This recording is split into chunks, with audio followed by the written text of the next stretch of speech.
A millionaire ruined by drunkards.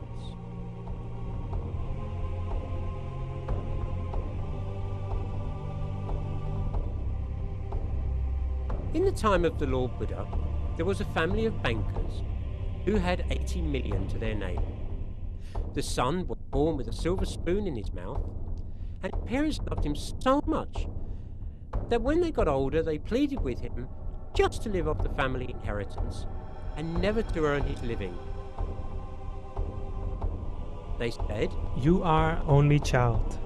Even if you were to spend the money all your life, there is so much you would surely never manage to use it all up. So, just take it easy. It would be much better than the stress of earning a living."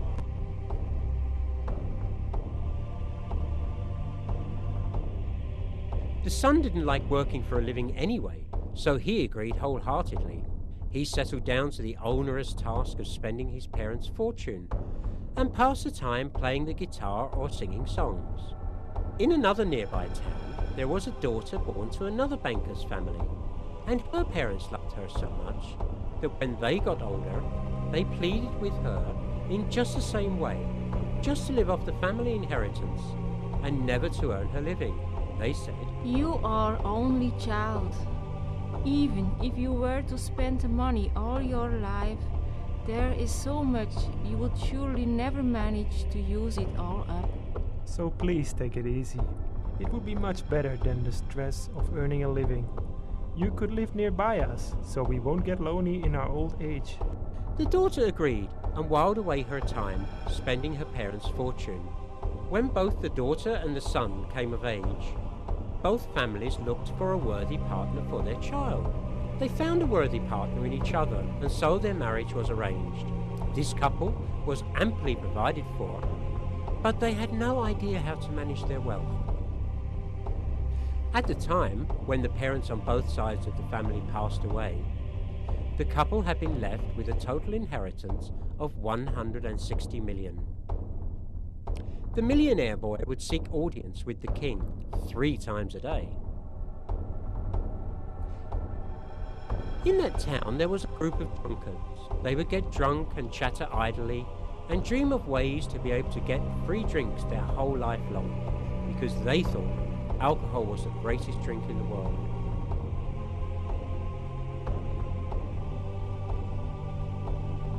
One day, they came up with the idea of persuading some wealthy person to become an alcoholic like themselves. Then, they would be able to manipulate that millionaire's wealth. They did their homework and found out how rich the millionaire boy was. They found out that he went for royal audience 3 times a day, and what route he took on the way back from the palace with his retinue. The next day, the drunkards waited nearby the millionaire boy's usual route and acted like they were having tremendous fun. When they saw the millionaire boy, they toasted him, shouting, "May you live to be 100 years old." The millionaire asked his manservant, who was a drunk himself, "What are those guys doing?" The manservant said, "The men are drinking a drink called alcohol." which at that time was not well known. The millionaire asked, "What does the word alcohol mean?" The manservant replied in the manner of an alcoholic, "It is the most delicious drink in the world. If you were to have just a sip of alcohol, you would feel very lively. You will be a new person. It will reduce cholesterol. If you have a high blood pressure, it will reduce your blood pressure. If you have low blood pressure, it will raise your blood pressure. It's good for you in every way." The millionaire boy said, "If that is the case, bring some alcohol for me to try." he thought he would only have a sip, but the taste was so seductive he felt intoxicated. All the drunkards gathered around him, cheering him on to drink more, and that is exactly what he did. He drank more and more until he wasn't himself anymore. The drunkards smirked to themselves.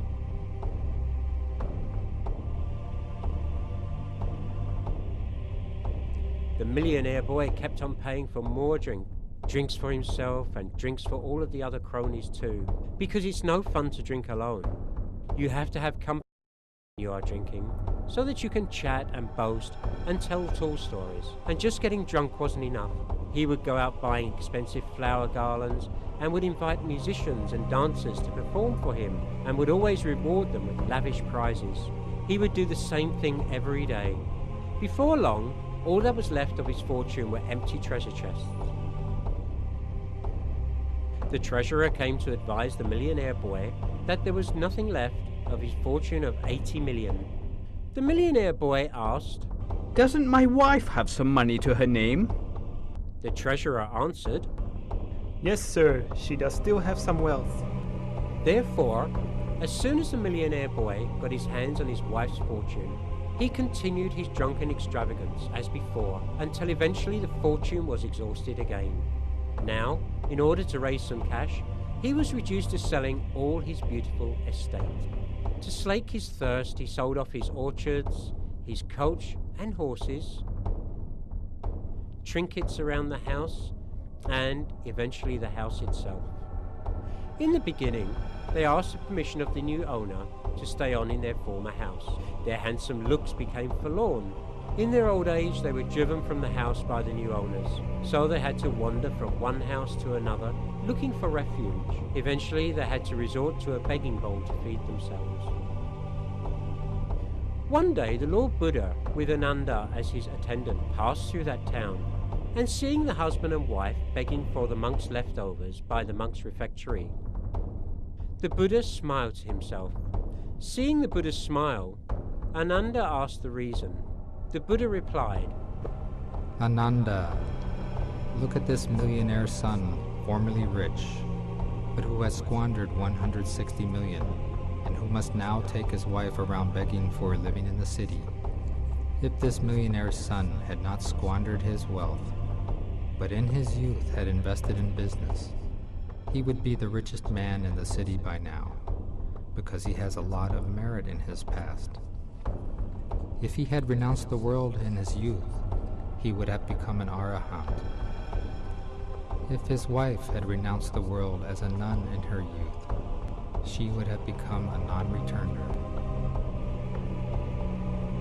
If this millionaire's son had squandered his wealth only in his youth, but in middle age had invested his wealth in business, his previous merits would have caused him to become the second richest man in the city. If he had decided to renounce the world in the middle age, he would have become a non-returner. And his wife, if she had ordained as a nun, would have become a once-returner. If this millionaire's son had squandered his wealth in his youth and his middle age, but had invested his wealth in his old age, his previous merit would have caused him to become the third richest man in the city. And if he had decided to renounce the world in his old age, he would have become a once-returner. If his wife had ordained as a nun, she would have become a stream-enterer. Unfortunately, this couple have completely squandered their wealth and have lost their opportunity to cultivate the path to nirvana. Ananda, foolish people who fail to cultivate virtue in their lives and who fail to earn their living when they are young will become forlorn like an aging heron, living in a dried-up pond with no more fish to prey upon. They had not cultivated virtue in their youth, nor earned their living either. In their old age, all they can do now is reminisce with regret about their former wealth, like an arrow that falls to earth when its momentum has run out. Therefore, the harm of alcohol, apart from it destroying the drinker, also ruins the lives of the rest of the drinkers, destroys our wealth and security, and obscures the pathway to nirvana. This is the harmfulness of alcohol. Therefore, if you have alcohol in your possession, stop drinking it. Pour it away and discard the bottles. Make sure your home is alcohol-free.